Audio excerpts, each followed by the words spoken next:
Oh, 3 in the morning, tired as hell, and not feeling well.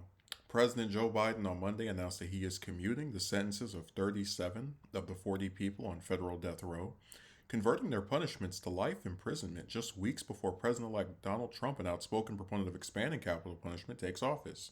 The move spares the lives of people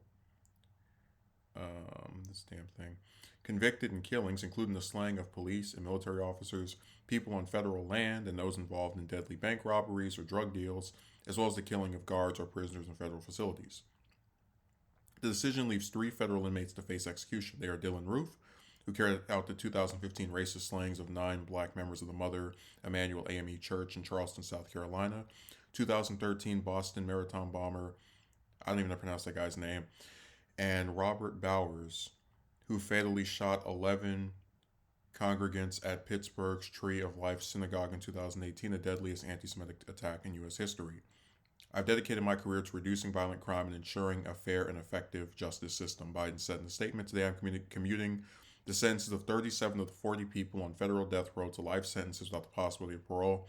These commutations are consistent with the moratorium my administration has imposed on federal executions in cases other than terrorism and hate-motivated mass murder. Reactions Reaction was strong both for and against. A Trump spokesperson called the decision abhorrent. These are among the worst killers in the world, and this abhorrent decision by Joe Biden is a slap in the face to the victims, their families, and their loved ones, said Trump spokesman Stephen Chung. President Trump stands for the rule of law, which will return when he is back in the White House after he was elected with a massive mandate from the American people. Heather Turner, whose mother was killed during the 2017 robbery of a Conway, South Carolina bank, blasted the decision in a social media post saying Biden didn't consider the victims of these crimes. The pain and trauma we have endured over the last 7 years have been indescribable, Turner wrote on Facebook, describing weeks spent in court in search of justice as now just a waste of time. Our judicial system is broken. Our government is a joke, she said. Joe Biden's decision is a clear, gross abuse of power. He and his supporters have blood on their hands. Some of Roof's victims supported Biden's decision to leave him on death row.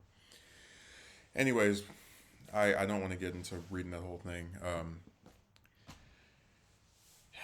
I've tried to say this before. I do not condone people killing each other. Um, I don't support what happened with that CEO, for example. I do support the sentiment of people being frustrated with healthcare and the fact that like there is this insulation of the rich from the consequences of treating those less fortunate worse than they should be. But what I've tried to say before is I don't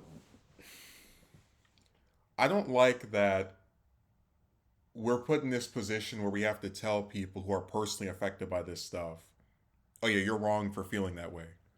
Um, I will not misunderstand, where someone would be upset or pissed that the person they thought wasn't going to be on death row and get executed is now being, kept around. But like I said, I can't support state sanctioned death. It's not something I can get behind. The U.S. government has already killed people in loads of other countries. I just don't back the United States having the authority to end the lives of people, via a courtroom. It's not something I'm in support of, and it doesn't mean what these people did was all right, was good, was okay. Um, Again, it's just a principle thing. Like am I going to tell people who can't stand Roof or the Boston bomber that they're wrong for wanting to see them, well, not get fried, probably like a lethal injection? No. Uh, but again, it's like two wrongs don't make a right, and it's one of those things where, on a principle standpoint, I can't make exceptions for monsters, uh, for lack of a more wanting term, and that's just how it's going to have to be. So I'm glad that Biden did this. I think he should have done it all across the board, but I'll take what I can get. Um, I do understand why people support the death penalty. I get it a lot more than a lot of other positions that I'm dissenting from, but if I'm speaking entirely from principle, I'm not going to be in favor of it